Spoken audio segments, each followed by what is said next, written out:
시간이 되었으므로 찬양대 찬양에 맞추어서 삼위 하나님께 예배하겠습니다.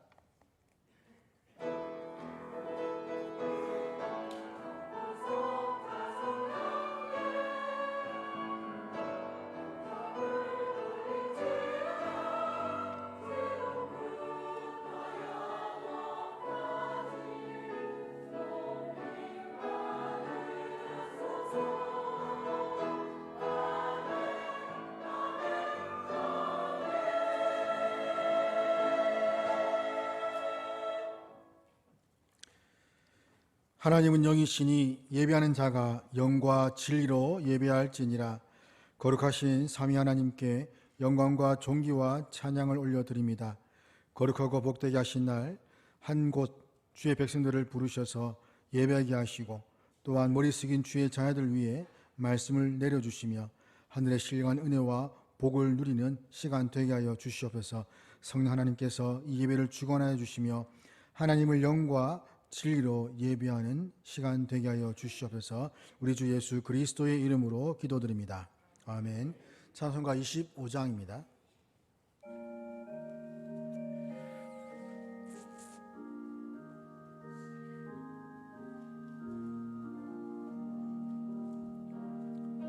멸류관 보소서 주 앞에 드리세.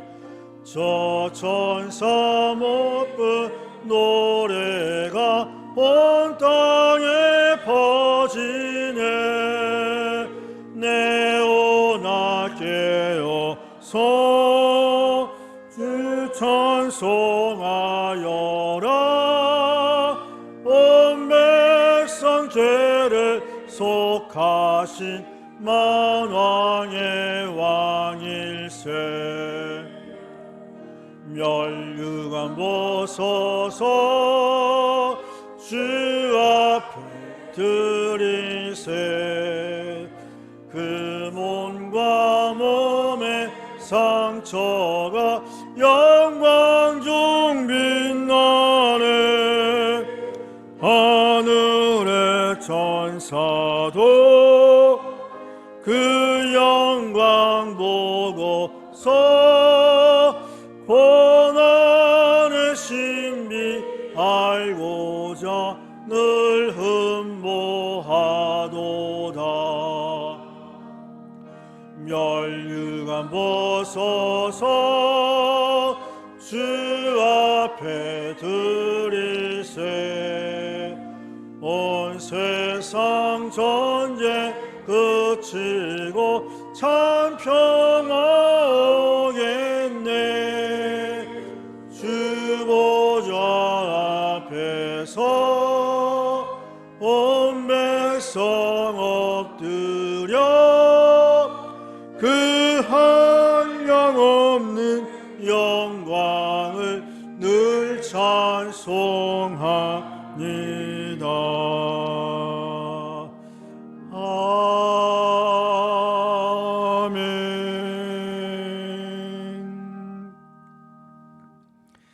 사도신경으로 우리의 신앙을 다 함께 고백하겠습니다.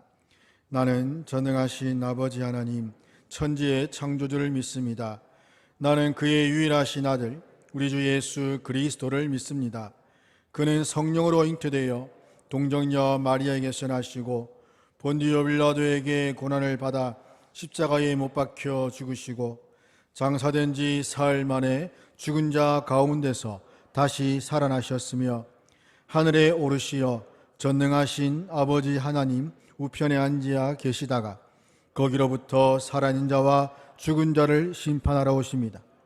나는 성령을 믿으며 거룩한 공교회와 성도의 교제와 죄를 용서받는 것과 부활과 영생을 믿습니다. 아멘. 허명구 장로님 예배를 위해서 기도하시겠습니다.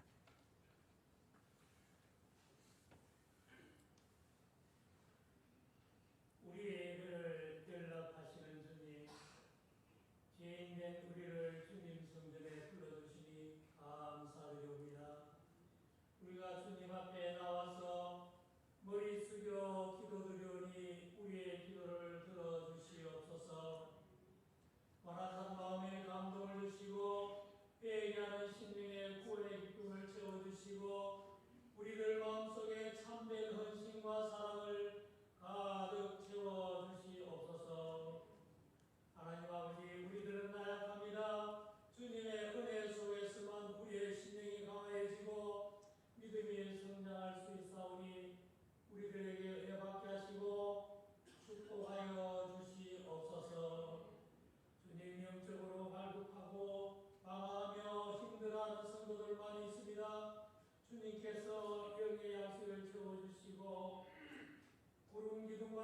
기름으로 인도하신 같이 우리를 언제나 인도하여 주시옵소서.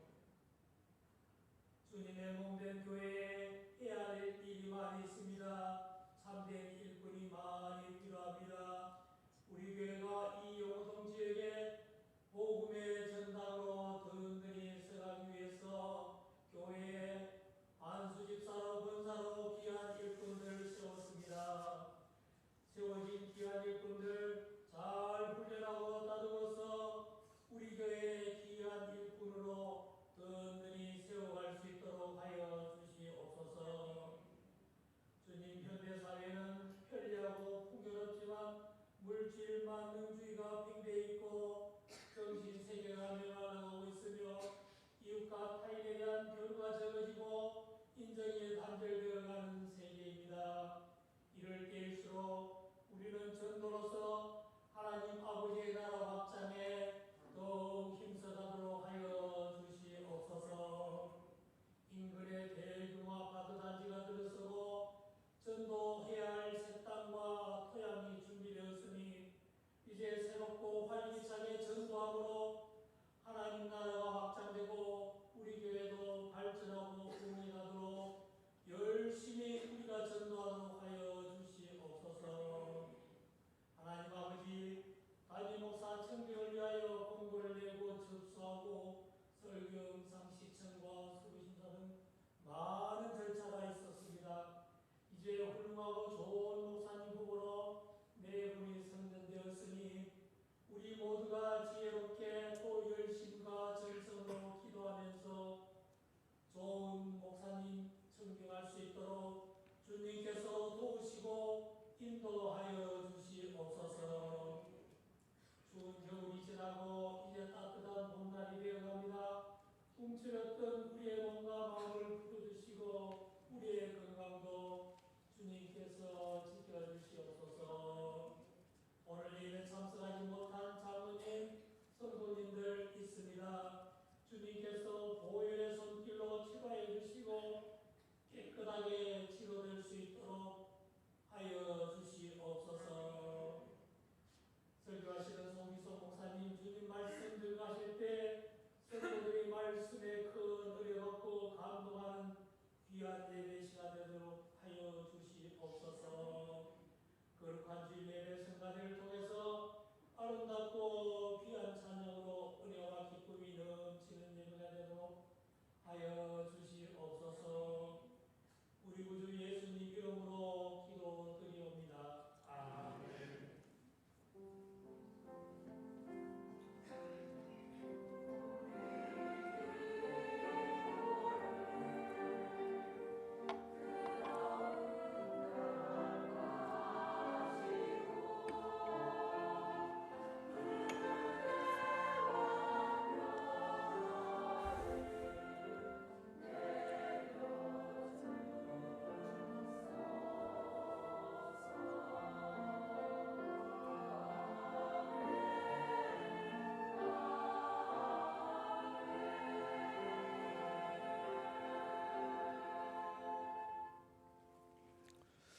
오늘 우리에게 주시는 하나님 말씀은 로마서 12장 1절부터 2절 말씀입니다. 로마서 12장 1절부터 2절 말씀, 신약성경 256면입니다. 제가 봉독하겠습니다. 그러므로 형제들아, 내가 하나님의 모든 자비하심으로 너희를 권하노니 너희 몸을 하나님이 기뻐하시는 거룩한 산 제물로 드리라. 이는 너희가 드릴 영적 예배니라. 너희는 이 세대를 본받지 말고 오직 마음을 새롭게 함으로 변화를 받아 하나님의 선하시고 기뻐하시고 온전하신 뜻이 무엇인지 분별하도록 하라. 아멘. 할렐루야. 찬양대에 찬양하겠습니다.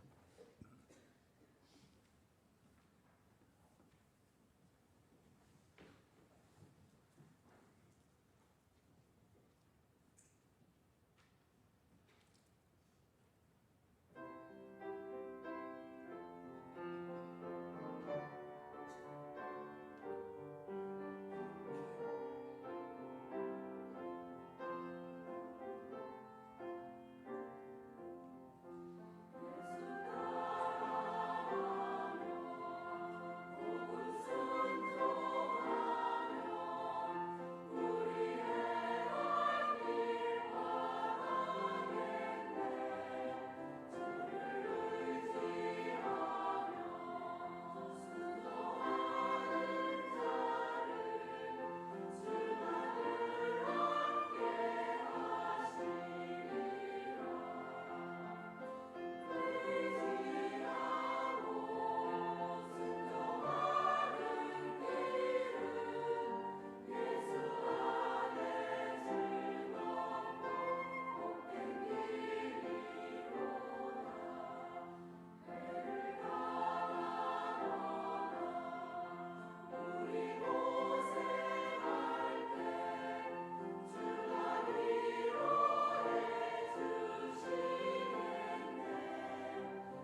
아멘. 오늘날 교회에는 예수 믿으면 천국 간다라는 복음이 핵심이라고 생각하고 또 그 복음을 가지고 또 전도에 사용들을 많이 합니다.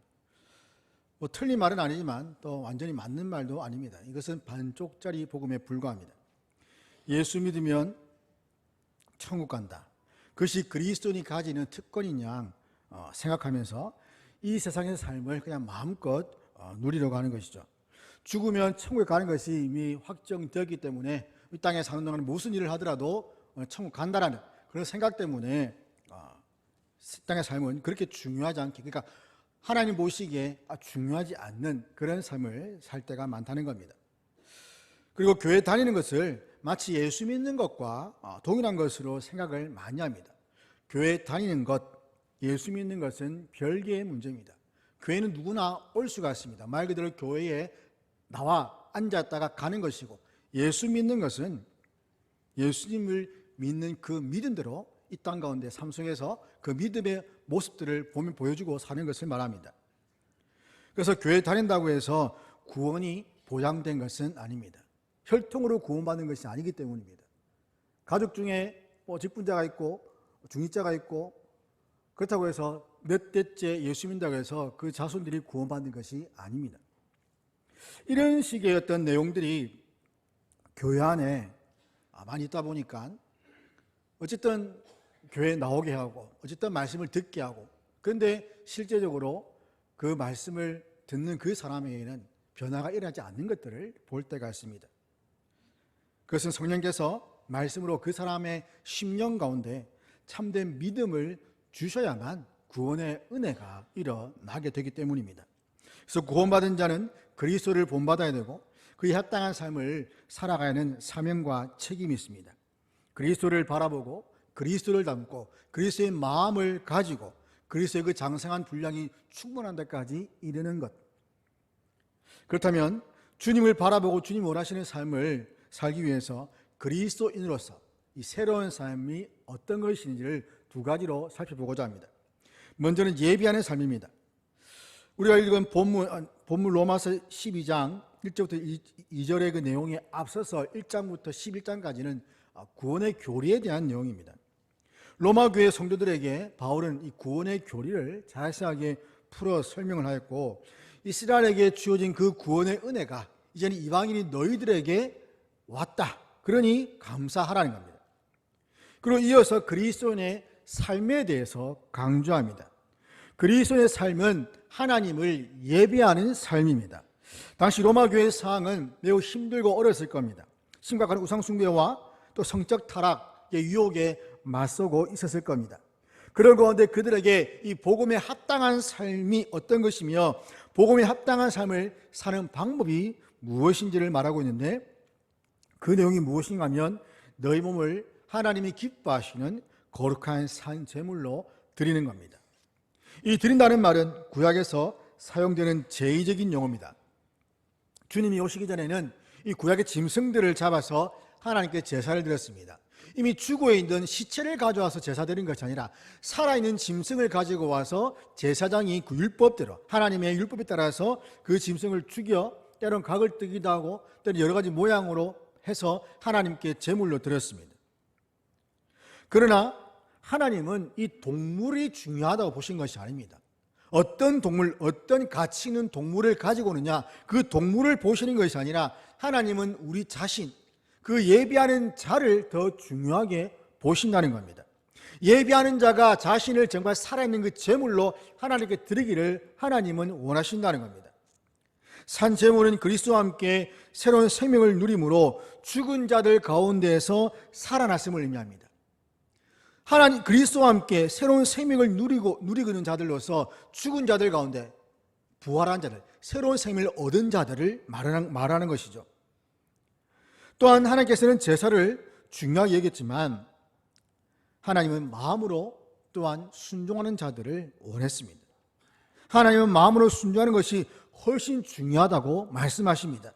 사무엘상 15장 22절 보면 사무엘이 이르되 여호와께서 번제와 다른 제사를 그의 목소리를 청종하는 것을 좋아하심같이 좋아하시겠나이까.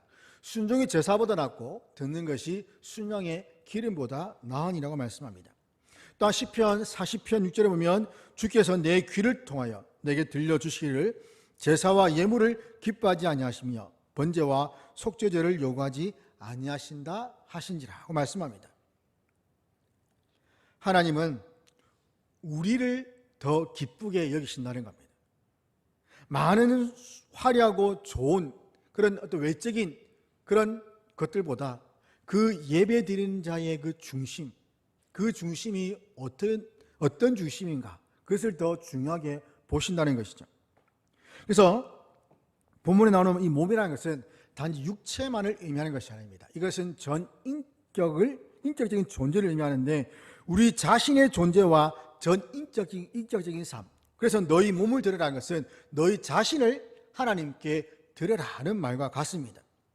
우리 자신을 하나님께 드려야 하는 이유는 바로 구원의 은혜 때문입니다. 우리는 이미 예수 그리스도와 함께 십자가에 못 박혔습니다. 예수님과 십자가에 못 박혀서 죽고 다시 살아난 존재들입니다. 갈라디아서 5장 24절 보면 그리스도 예수의 사람들은 육체와 함께 그 정욕과 탐심을 십자가에 못 박았다. 정욕과 탐심을 육체와 함께 십자가에 못 박은 자들, 즉 주님과 함께 죄에 대해서 죽었다는 말입니다. 때문에 하나님께 드릴 몸은 예수님과 함께 다시 살아난 그리스도 안에서 새롭게 창조된 모습입니다. 이러한 새롭게 된 몸을 하나님께 드려야 됩니다. 그리고 자신을 드림으로써 하나님과 깊은 교제를 누릴 수가 있습니다. 죄를 지었을 때에 하나님과의 교제가 끊어져 버렸습니다. 하나님과 관계가 단절되었습니다. 죄가 하나님께 나아가지 못하도록 큰 방해물이 되었기 때문입니다. 그런데 예수님 안에서 새롭게 된 피조물로서 그 죄의 장벽이 무너지고 그리스도 안에서 하나님 앞에 나아갈 수 있는 존재, 그 자신을 드림으로써 하나님과 깊은 교제를 할 수 있는 그런 모습이 되었습니다. 그래서 드린다는 것은 자신이 가지고 있는 모든 육체에 관계된 것들, 고집과 아집과 주장과 자기 뜻과 모든 것들, 이런 것들을 다 버리고 온전히 하나님의 뜻에 순종하는 것을 말합니다. 날마다 우리 자신의 바람들, 원하는 것들, 소망하는 것들, 이러한 것들을 다 내려놓고 하나님을 따르고 우리의 모든 힘과 의지를 다 내려놓고 하나님께 맡기고 신뢰하는 것, 이러한 믿음과 순종의 표현이 삶을 통해서 드러나는 것이 바로 살아있는 영적 예배라는 것이죠. 그래서 영적 예배는 하나님이 우리를 위하여 행하신 모든 것을 인식하고 마땅히 드려야 하는 합당한 예배이며, 또한 교회뿐만 아니라 우리의 삶 전체를 아우르는 것입니다. 죄 용서받은 우리가 해야 할 것은 무엇입니까? 최우선의 행위는 바로 예배입니다. 예배는 하나님께 최고의 존경과 경외감을 표현하는 행위입니다. 우리가 10계명 1계명부터 3계명까지 살펴보았습니다. 예배의 대상은 누구시고 또 어떻게 예배해야 되고 또 예배를 하는 우리의 마음가짐, 우리의 태도는 어때야 될 것인지를 살펴보았습니다. 이 사실 구약에 보면, 구약의 말라기에 보면 이스라엘 백성들이 포로 귀환 후에 이제 예루살렘으로 돌아와서 생활하는 가운데 하나님께 제사를 드릴 때에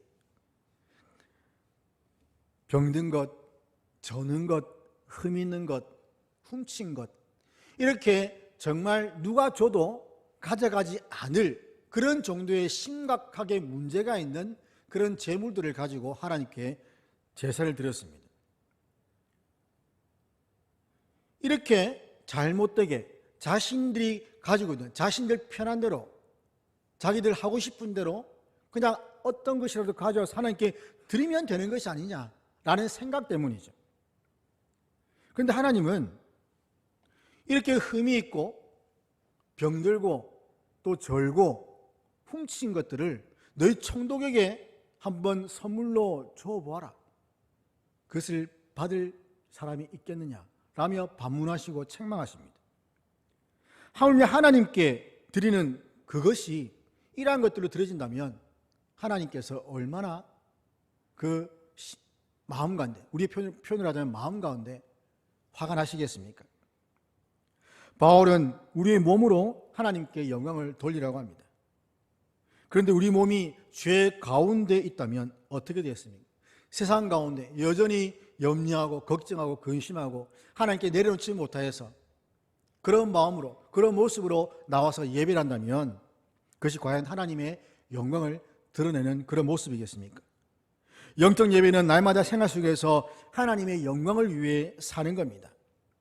고린도전서 10장 31절 보면 그런즉 너희가 먹든지 마시든지 무엇을 하든지 다 하나님의 영광을 위해서 하라고 말씀합니다. 먹든지 마시든지 무엇을 하든지 모든 것을 하는 우리가 하는 모든 것들이 다 하나님의 영광과 직결되었다는 겁니다. 그게 바로 영적 예배라는 것이죠. 그래서 영적 예배는 주일에만 그냥 예배당 와서 헌신하고 하는 그 섬기는 그것뿐만 아니라 매일 삶에서 자신의 몸으로 하나님의 영광을 위해 드리는 예배의 삶이라는 겁니다. 그럼 우리가 매주일 모여서 하는 예배 형식은 어떻습니까? 오늘 예배의 이름과 형식은 매우 다양한 것으로 붙여지게 됩니다. 열린 예배, 구도자 예배, 청년 예배, 또 찬양 예배 또는 대예배, 이러한 이름과 형식으로 불려지고 또한 그렇게 예배를 순서를 또 행하게 됩니다. 말 그대로 열린 예배는 그냥 다 열려 있는 겁니다. 누구나 다 올 수 있도록 열어놓은 예배. 교회 문이 활짝 열려 있으니까 다 누구든지 와서 예배 참여할 수 있고 또 예배할 수 있다는 겁니다. 구도자 예배는 불신자들을 위한 예배입니다. 어떤 절대자나 초월적인 존재에 대한 어떤 생각과 마음이 있고 또 그를 알기를 원하는 자들, 그걸 모아서 말 그대로 도를 구하는 자들, 어떤 진리를 찾는 자들을 모아서 예배하는 것이죠. 청년 예배는 주로 청년들이 대상입니다. 찬양 예배는 찬양의 주를 이루고 있습니다. 그럼 대예배는 무엇이겠습니까? 우리가 보통 대예배라는 말들을 많이 쓰지 않습니까? 보통 일반적으로 11시 또는 11시 반 또는 조금 늦으면 12시, 즉 일부가 아닌 2부나 또는 3부 예배를 주로 대예배라는 단어를 붙이는데 그 대예배라는 단어를 붙이는 이유가 무엇이겠습니까? 다른 예배와 조금 구별되게 하기 위해서 붙이겠죠. 1부, 2부, 3부보다는 그냥 뭐 대예배를 하면 보통 우리가 생각하는 11시 또는 11시 반 또는 12시 예배, 가장 사람들이 많이 모일 수 있는 예배, 그 예배를 대예배라고 부를 겁니다. 그러나 예배는 뭐 열려있든지 구도자든지 또는 청년이든지 찬양이든지 그런 어떤 형식과 대상이 아니라 그 예배라는 본질과 예배의 의미가 더 중요하다는 겁니다. 왜 열린 예배를 하는가? 왜 구도자 예배를 하는가? 왜 청년 예배, 왜 찬양 예배를 하는가? 다 하나님을 높이기 위함이 아닙니까? 그 자리에 모여서 모두가 다 하나님을 높이기 위해서 예배하는 겁니다. 근데 그것이 잘못되어서 어떤 대상을 향하게 되면 그 예배는 올바른 예배가 될 수가 없는 것이죠. 그래서 전통적인 예배가 왜 지금까지 계속해서 유지되고 있는가 하면 가장 성경적이기 때문입니다. 믿음의 선배들이 만든 이 예배 순서가 성경에 가장 근접한 방식이기 때문입니다. 때문에 예배에 인위적인 요소를 넣으면 안 됩니다. 말씀드렸듯이 예배의 대상은 하나님이십니다. 또한 하나님 말씀이 예배의 중심입니다. 예배 1시간에 설교 말씀이 대략 그 절반을 차지합니다. 그만큼 말씀이 중요하다는 것이죠. 때문에 사람들의 어떤 감정을 자극하는, 감성에 호소하는 드라마나 간증이나 또는 춤이나 여러 공연, 이러한 것들을 추가해서는 안 된다는 겁니다. 예배는 예배자의 종교적 욕구를 만족하기 위한 것이 결코 아닙니다. 이러한 종교적 욕구를 채우기 위해서 자신의 방식을 고수하는, 그리고 주장하는 사람들도 있습니다. 자신이 좋아하는 것, 자신이 선호하는 것, 그러한 것들을 찾아다닌다는 말입니다. 찬양을 좋아하는 사람들은 주로 찬양 어떤 집회에 참여해서 그것이 어떤 찬양, 하나님께 예배드리는 하나의 어떤 방법. 또한 말씀을 좋아하는 사람들은 말씀 듣는 것, 거기에 또 찾아다니면서 말씀만 어떤 강조하는 것. 또는 율동, 월십 댄스 이런 것들을 좋아하는 사람들은 또 그러한 것들을 찾아다니면서 또 거기에 대해서 자신이 어떤 것을 느끼게 되는 것. 이러한 자신의 종교적 기호를 선호한다는 겁니다. 그런데 예배의 대상이신 하나님과 그분의 말씀에 집중하기보다는 이러한 외적이고 인위적인 요소에 관심을 가지고 거기에 어떤 마음 가운데 카타르시스를 느끼고 그것을 통해서 내가 은혜 받았다라고 하는 것은 착각이라는 겁니다. 하나님 말씀 외에 다른 어떤 것으로부터 우리는 감동은 받을 수가 있습니다. 그러나 그것이 은혜는 아닙니다. 하나님의 은혜를 받았다는 것은 철저하게 그 은혜의 지배를 받는 겁니다. 우리 마음, 우리 감정에 따라서 무엇인가 행동이 달라지는 것이 아니라 철저하게 하나님의 말씀을 통해서 성령께 주시는 그 은혜 가운데 우리가 지배를 받고 그 은혜 가운데 말씀에 순종하게 되는 것, 말씀을 따라 살아가게 되는 것, 그것이 인정한 은혜 받는 것이지 내 감정에 치우쳐서 내 감정에 좌우되어서 말씀은 뒤로 한 채 그냥 그것에 따라서 말씀을 때로는 지키기도 하고 때로는 지키지 않는 것, 이것은 분명히 잘못된 것이라는 겁니다. 예배는 종교적 카타르시스를 느끼는 시간이 아닙니다. 예배는 문화활동이나 또는 드라마나 영화 한 편을 보는 듯한 그런 시간처럼 결코 보내서도 안 됩니다. 우린 예배를 보는 것이 아닙니다. 우린 예배를 하나님께 올려드리는 것이고 또한 예배자로 예배를 해야 합니다. 하나님께서 아벨과 그 양을 받으신 것처럼 우리가 드리는 이 예물, 우리 자신을 하나님께 드리고 받으시는데 때문에 예배는 철저하게 자신을 감추고 하나님만 드러내야 됩니다. 시편 51편 17절 보면 하나님이 구하시는 제사는 상한 심령이라고 말씀합니다. 말 그대로 상할 대로 상한 심령입니다. 왜 상하겠습니까? 이 땅 가운데 살면서 말씀 가운데 그 말씀 때문에 믿음 때문에 어려움 당하고 고통 당하고 힘들어하는 그런 영적 전투 가운데 같이 생기는 그런 상한 심령, 더 이상 그 심령이 내려갈 곳이 없을 만큼 상한 심령, 그런 심령들, 하나님이 아니면 안 되는 하나님의 나의 마음을 회복시킬 수 있는 분임을 고백하면서 하나님께 예배를 드리는 겁니다. 한 사람의 그리스도로서 갈급한 심령으로 예배 자리에 나와서 하나님께 은혜를 구해야 하는 것이죠. 때문에 하나님께 나오는 자는 철저하게 낮아지고 자신의 죄와 비참을 아는 자들입니다. 자신이 어떤 존재인지를 알기 때문에 예배의 그 참여함이 기쁘고 감사가 넘친다는 겁니다. 자신이 어떤 존재인지를 알기 때문에 나를 구원하신 그 하나님에 대한 그런 기쁨과 감사가 있을 수밖에 없다는 겁니다. 그렇기 때문에 하나님을 예배하는 것이 즐겁습니다. 따분하지 않습니다. 지루하지 않습니다. 말씀 듣는 것이 송이꿀보다 더 달아서 그 말씀을 더 들으러 가고 정말 예배 가운데 모든 순서 가운데서 하나님의 그 임재와 하나님의 그 선하신 은혜를 누리기 위해서 집중하고 더 갈급한 마음으로 하나님을 더욱더 바라보는 그런 심령이 된다는 겁니다. 하나님께 예배하는 자들로 특정한 날, 어떤 특정한 시간으로 간주하는 것이 아니라 우리의 전 삶이 하나님을 예배하는 시간임을 우리는 기억해야 됩니다. 그리스도의 새로운 삶은 바로 예배의 삶입니다.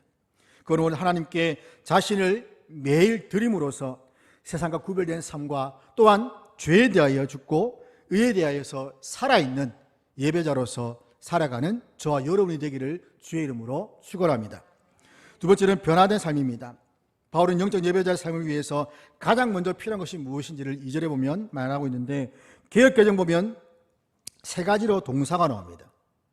본받지 말고 변화를 받고 분별하라, 세 가지가 나오는데 그러나 원문에는 이 두 가지의 명령문으로 나옵니다.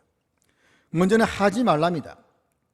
이 세대 혹은 세상을 본받지 말라. 세상 사람들이 가지는 그 사고방식과 그 삶의 방식을 따라가지 말라는 말입니다. 앞에서도 말씀드렸지만 로마 시대의 상은 최악의 상입니다.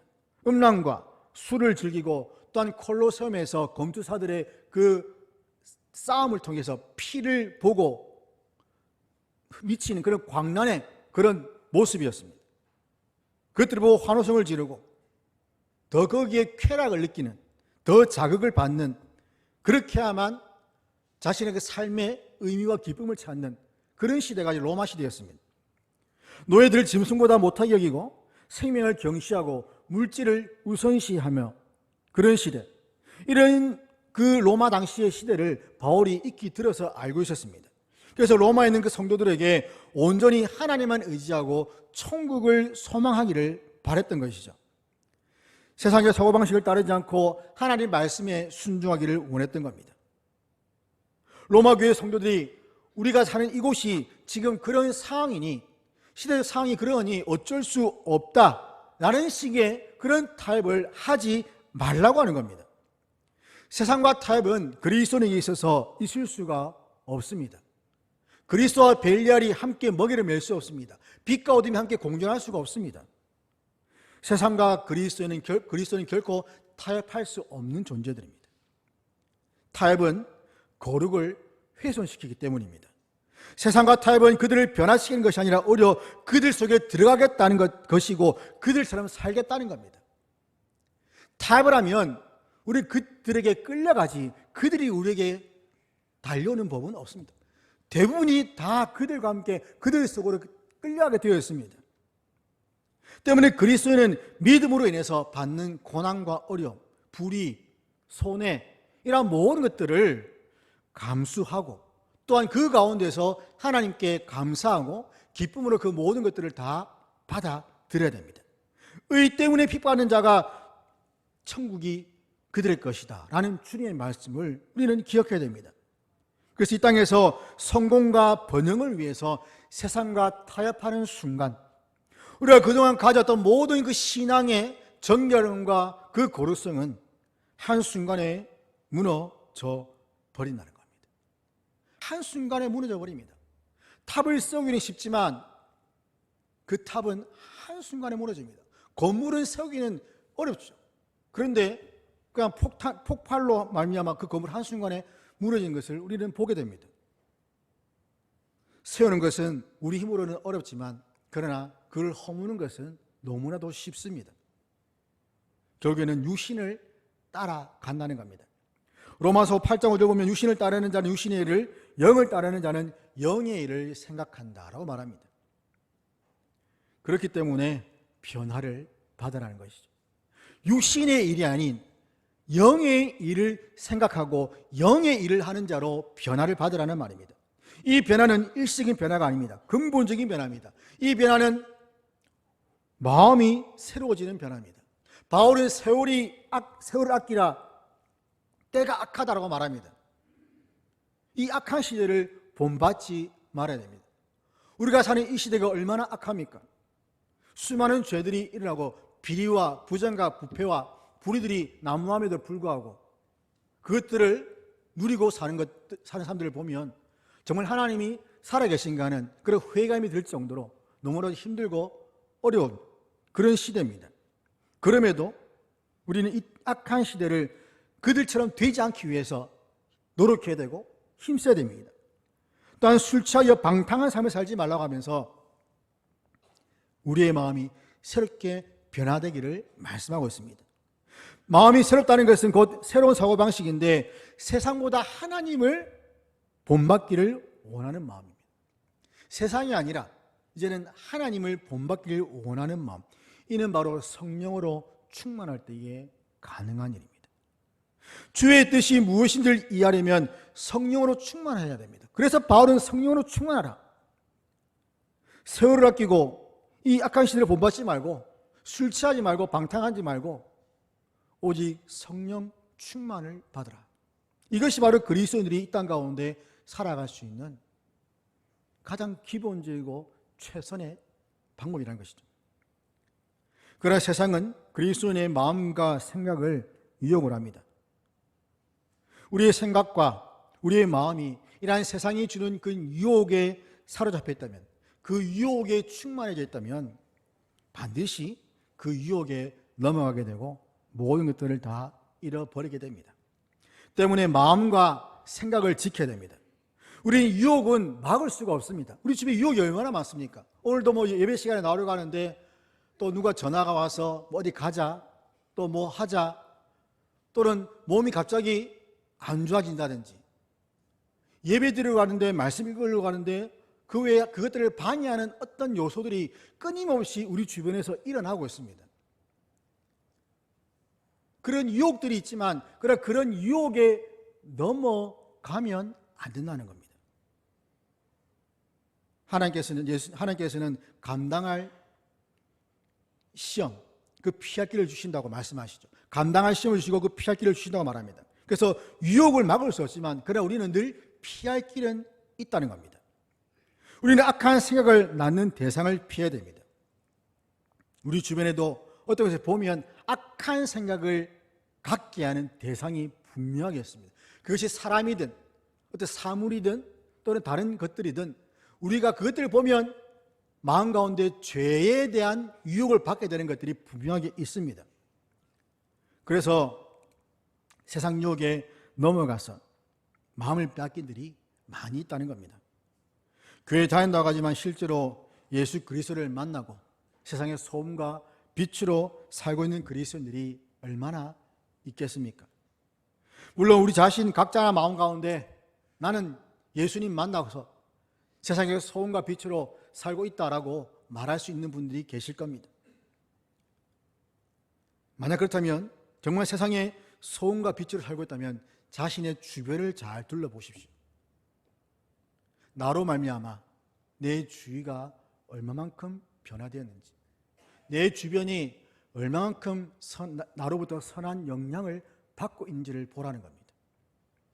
만약 세상의 소음과 빛으로 살고 있다면 교회가 지금처럼 세상으로부터 손가락질을 받고 있겠습니까? 세상의 소음과 빛이 아니라 그 변화되지 못한 그 옛사람, 사람들의 눈에 잘 보이기 위해서 어떤 행위로는 변화가 있을 수 있겠지만 그러나 그 10년 가운데 참된 변화가 일어나지 않으니 세상을 변화시키지 못하는 겁니다. 새 사람으로 살아야 되지만 그 옛사람의 방식으로 살고 있으니까 어떤 선한 영향도 미치지 못하고 있는 겁니다. 이를 내가 어쩔 수 없다, 상황과 환경이 이렇기 때문에 어쩔 수 없다라는 그런 자기 합리화와 변명은 더 이상 필요가 없습니다. 더 이상 해서도 안 됩니다. 그냥 인정하고, 자신이 할 수 없으면 인정하고 하나님께 맡기면서 하나님으로부터 은혜를 간구하고 진정으로 자신이 변화되기를 사모해야 됩니다. 우리는 세상이 감당하지 못하는 사람이 되어야 됩니다.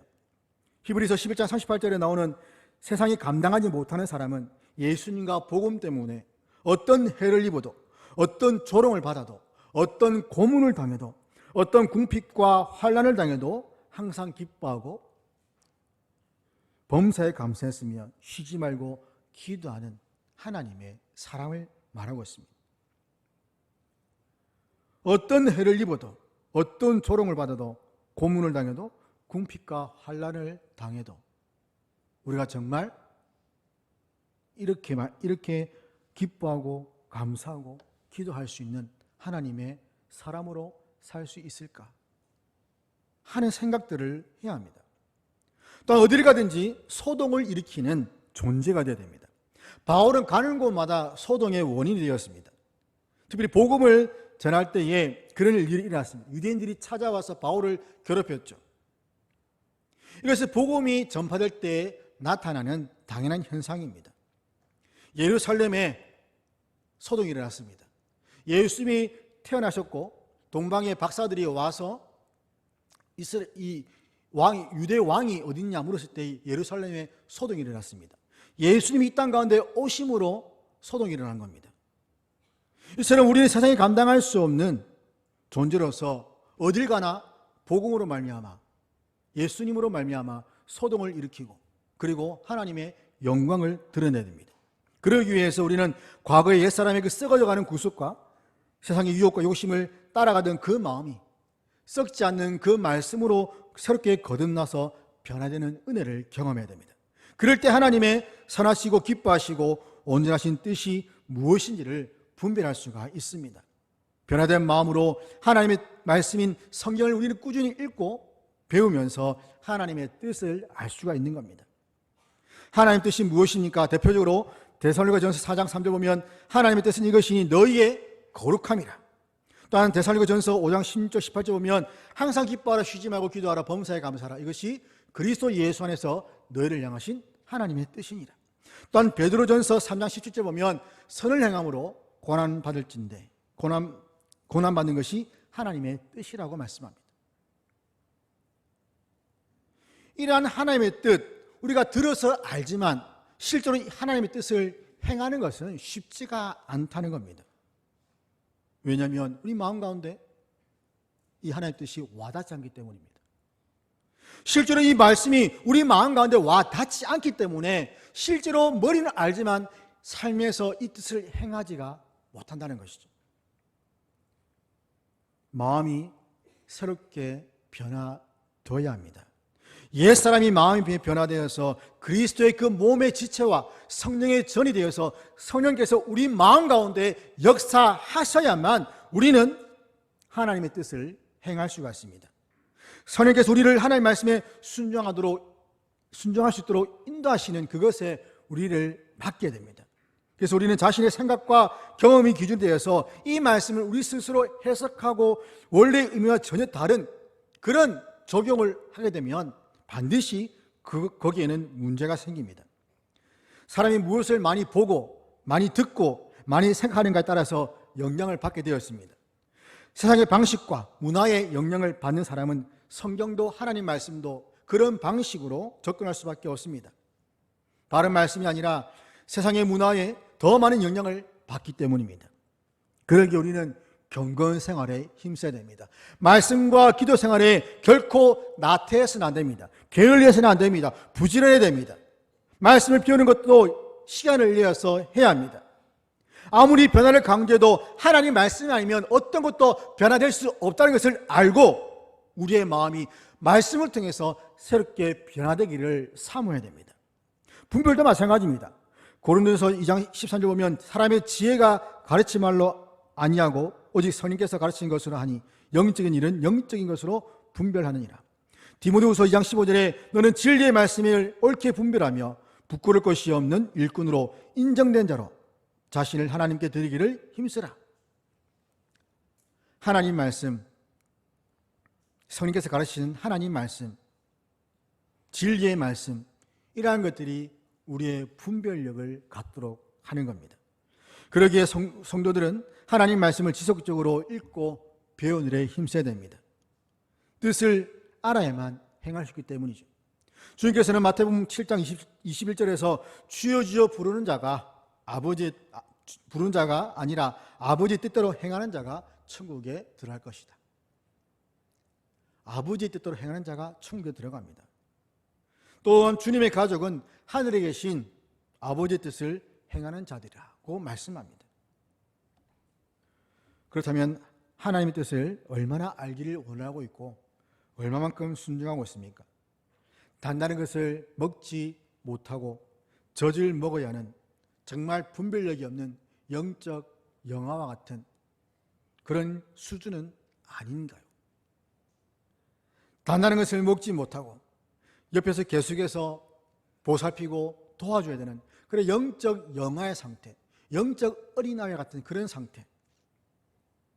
말씀을 들으면 어렵다고, 기도 생활 힘들다고, 예배가 재미가 없다고, 자꾸만 육체의 소욕과 육체 생각 때문에 하나님과는 점점 거리가 멀어지는, 그래 계속 그 영적 영아와 유아 상태에 머물러 있는 그런 수준이라면 하나님께서 우리에게 어떤 일들을 맡기시겠습니까? 교회 생활은 수십 년일지라도 여전히 자라지 못하는 그러한 믿음을 하나님께서는 어떻게 보시겠습니까? 자라는 단계마다 생각하는 것과 배움의 깊이와 넓이는 다 다릅니다. 그리고 맡겨진 일도 다 다릅니다. 어린 아이에게는 어린 아이에게 맞는 그런 일들이 있고 또한 청년이나 또 장년에게는 그에 맞는 일들이 있습니다. 자람에 따라서 배우는 것과 해야 할 일이 분명히 구별됩니다. 그러나 계속 우리가 영적 어린아이로서 영아로서 계속 그 자리에 있다면 하나님은 결코 우리에게 큰 일을 맡기시지가 않습니다. 또한 하나님의 뜻보다 자신의 뜻만 먼저 주장하고 강조하는데 하나님의 선하고 기뻐하시고 온전하신 뜻을 어떻게 알 수가 있겠습니까? 그러기 우리는 먼저 하나님의 영, 성령을 구해야 됩니다. 성령을 구한다는 것은 내 마음이 새롭게 변화되어서 하나님을 향한다는 의미입니다. 성령께서 내주하셔서 하나님의 뜻을 분별하게 하셔서 거룩한 삶을 살게 합니다. 성령이 우리 마음에 계시다면 우리의 삶의 방향은 항상 하나님의 뜻으로 향하게 되고 그 뜻에 맞추고 순종하려고 노력할 것입니다. 하나님의 뜻을 분별하는 영적 그리스도인이 되십시오. 하나님의 뜻을 분별할 때에 그 삶의 방향과 목적은 하나님을 위한 삶이 되고 하나님을 향해 걸어가게 됩니다. 그러니까 단순히 교회당에 온다고 되는 것이 아니라 우리 매일 삶 속에서 얼마나 세상 속에서 그 말씀에 의지하여서 영적 싸움을 통해서 변화된 참된 그리스도인으로서 살려고 노력하는가에 따라서 그리스도인으로서 사는 것이 되는 겁니다. 자신의 삶의 영역에서 하나님을 예배하는 데 방해하는 것들을 가까이 하지 마십시오. 악은 그 모양이라도 버리라고 했습니다. 아무리 눈에 좋아 보인다 하더라도, 내 눈에 옳게 보인다 하더라도 그것이 하나님의 말씀과 반대되는 것이고 하나님의 말씀에서 벗어난 것이라면 버려야 됩니다. 단호하게 결심을 하고 버려야 됩니다. 그것이 사람 관계든 물질이든 건강이든 무엇이든 하나님보다 우선되는 것이 있다면 마땅히 버려야 될 것들입니다. 먼저 하나님을 찾고 하나님을 구해야 됩니다.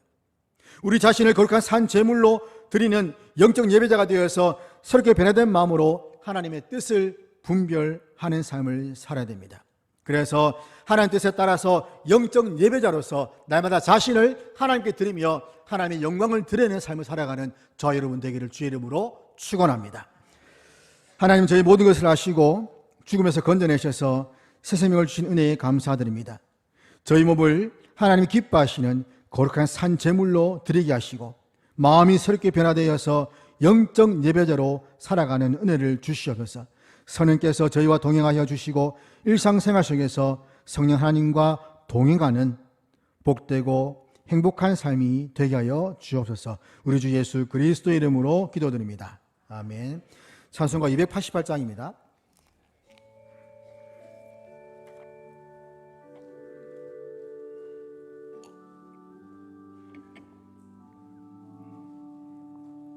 예수를 나의 구주 삼고 성령과 피로써 거듭나니 이 세상에서 내 영혼이 하늘의 영광 누리로다.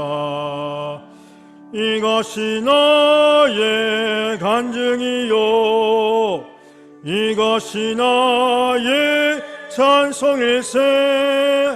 나 사는 동안 끊임없이 구주를 찬송하리로다. 온전히 주께 맡긴 내 영 사랑의 음성을 듣는 중에 천사들 왕래하는 것과 하늘의 영광 보리로다. 이것이 나의 간증이요 이것이 나의 찬송일세. 나 사는 동안 끊임없이 구주를 찬송하리로다. 주 안에 기쁨 누림으로 마음의 풍랑이 잔잔하니 세상과 나는 간 곳 없고 구속한 주만 보이도다. 이것이 나의 간증이요 이것이 나의 찬송일세. 나 사는 동안 끊임없이 구주를 찬송하리로다.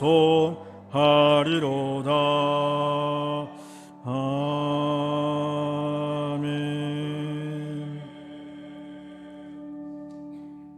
교회 소식 전하겠습니다.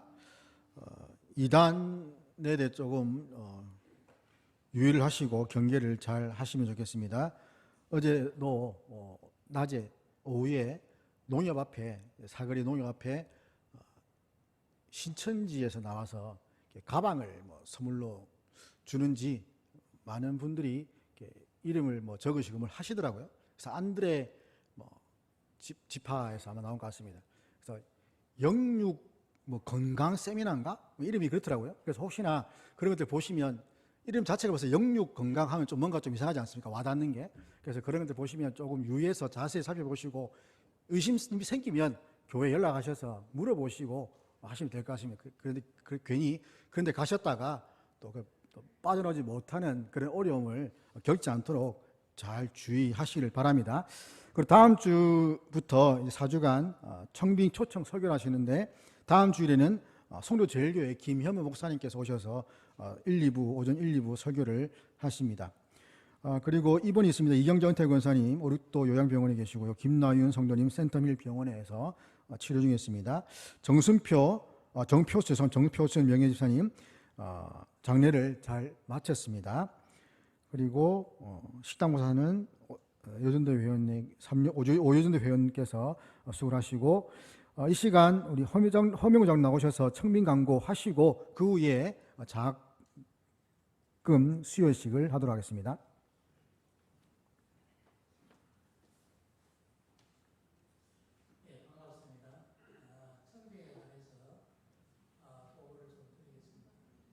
오늘 이도실 때 복도에 내부 목사님 사진이 있었죠. 또 귀하고 좋은 목사님으로 된 것 같은데 그동안의 경과를 좀 보고 드리면 지난 연말에 우리 청빙 공고가 나갔고 52명의 목사님들이 지원을 하셨어요. 그래서 또 우리가 많고 또 그래서 우리가 서류 심사를 하고 또 노예 목사님들의 의견도 좀 듣고 그래서 20명으로 압축을 했습니다. 20명 압축하고 20명의 목사님에 대해서는 그동안의 설교 시청을 우리 청빙위원들이 한 30명 다 분들이 되는데 모여서 일반 성도님들도 오시고 해서 청빙 지원한 목사님 설교 영상을 시청을 하고 또 소리도 열람하고 이렇게 해서 8명으로 압축했습니다. 8명은 우리 청빙위원들이 선호하시는 목사님 한 4명 정도, 또 우리 장로님들이 선호하는 분 4명 정도 이렇게 8명을 압축했는데 몇 명을 볼 때 참 훌륭한 목사님들 많습니다. 많고 한 2명 정도는 제가 볼 때는 너무 아까운데 일단은 4명을 압축해야 되니까 그래서 4명을 압축했습니다. 4명을 압축하고 보니까 또 어느 분인데도 좋은 목사님인 것 같아요. 그래서 4명이 정해졌고 그 다음 또 어쩔 수 없이 한 명은 또 압축을 해야 됩니다. 해야 되는데 일단 4분에 대해서는 다음 주부터 초청해서 설교를 듣습니다. 설교를 듣는데 또 우리가 언제 어느 때 하라 그것보다도 날짜는 대충 정해주시고 그 다음에 이제 설교를 오전에 1부, 2부 다 할지 아니면은 1부, 2부 중에 하나만 할지 아니면 오후 예배를 할지 본인 좀 선택을 하라 이렇게 했더니 다음 주, 그 다음 주까지는 의욕이 넘쳐가지고 1부 다 하겠다 이래서 왔어요. 그럼 좋다. 그럼 1부 다 하도록 해드리고 그 다음에 이제 그 다음까지는 아직까지 시간이 있기 때문에 아직 안 정해졌습니다. 그래서 아마 다음 주, 그 다음 주까지는 1부, 2부 다 설교를 하실 거예요. 하시면 이제 우리가 점심 식사를 같이 하고 그 다음에 새가족실이 좀 좁게 좁은데 거기 외에는 장소가 좀 마땅한 데가 별로 없어요. 새가족실에서 우리 청빙위원들도 원하는 분들도 보시고 우리 장로님도 보시고 또 대장님도 오시고 그래서 또 이렇게 대화도 하면서 또 인품에 대해서 또 이렇게 좀 강연해보고 또 그다음에 또 자기 어떻게 목회를 운영할 건가 또 교회를 어떻게 발전시키는 것도 들어보고 그래서 면접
장학금 취소식을 하도록 하겠습니다.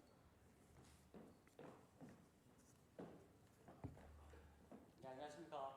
교육위원회 장로석 청년입니다. 2023년도 매년 저희들이 1회씩 한 번씩 장학금을 수여를 하고 있습니다. 이번에는 저희들이 초등부 2명, 그 다음에 청소년부, 중고등부 합쳐서 6명, 그 다음에 청년부 2명 이렇게 해서 총 10명의 장학금을 수여하겠습니다. 우선 대표 한 명씩 해서 수여를 먼저 하겠습니다. 올라오시죠. 잔뜩 긴장이 있습니다, 지금.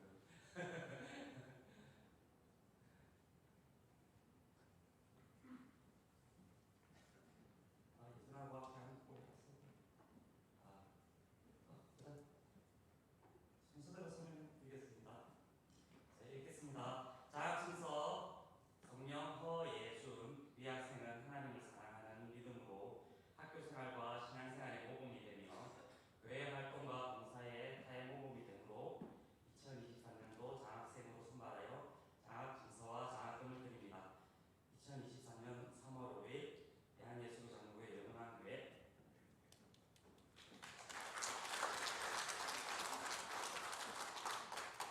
장학증서 권지혁 이하 내용 같습니다.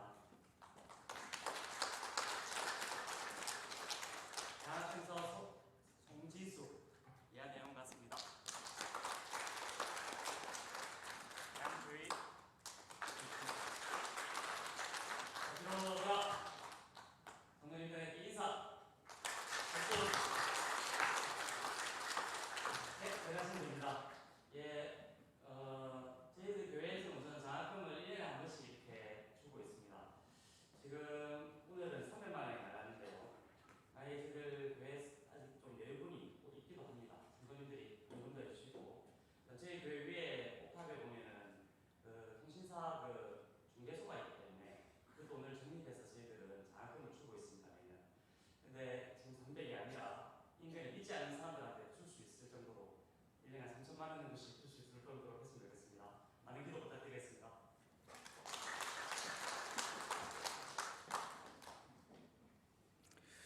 기도하겠습니다. 은혜와 자비의 하나님 아버지, 저를 사랑하시는 데 감사드립니다. 저에게 선한 아버지가 되시는 하나님을 찬양합니다. 주님, 저희를 긍휼히 여겨주시고 또한 우리 성도들 가정들마다 하나님을 영과 진리로 예배하는 영적 예배자들로 세워주시옵소서. 이 시간 주님 앞에 감사하는 마음으로 귀한 예물 드립니다. 저희의 마음과 목숨과 힘과 뜻을 다해 드리는 예물 받아주시고 오직 주님의 이름만 높임 받기를 원합니다. 드린 손길들마다 기억하시고 또한 채우시는 은혜를 풍성하게 경험하게 하여 주옵소서. 우리 주 예수 그리스도의 이름으로 기도드립니다. 아멘. 주 예수 그리스도의 은혜와 하나님의 사랑과 성령의 교통하심이 너희 무리와 함께 있을지어다. 아멘.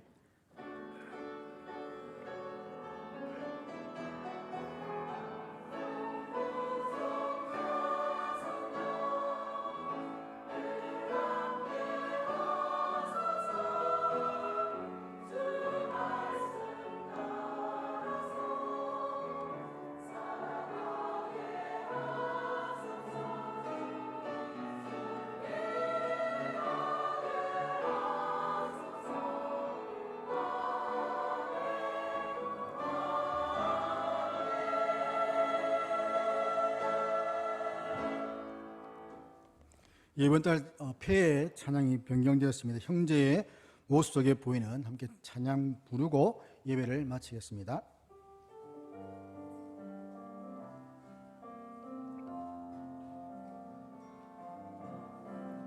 형제의 모습 속에 보이는 하나님 영상 아름다워라.